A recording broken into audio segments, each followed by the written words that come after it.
awucimile uzothi umhlabeleli enhlizweni yami uyabusa ngoba ubusa kuNkulunkulu wazana enhlizweni namadimoni futhi abusa enhlizweni kulumani abantu abasha abusa yes mawuba vumela ukuthi inhliziyo yakhe ingagcwaliswa ngoNkulunkulu khona umuntu ozogcwala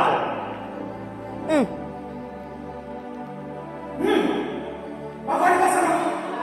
la enhliziyweni yakho ngithe umhlaba kuyakhiwa mawufuna ukwakhisa izulu liyakha mhlaba wathi ukuthula phakathi kwakho uthi uhambe nokuthula lokukholwa nje hambe nokuthula sekwakho ukuthula phakathi kwakho sekwakho ukuthula uthi uhambe hlonipha lengane kusho ukuthi ngempela yayibuswa amadimoni lokhu ikholiwe nje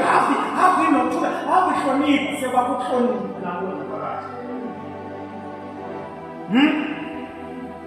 sekwakho self-control kade ngikhuluma nabanye ngithi nangolesihlanu kade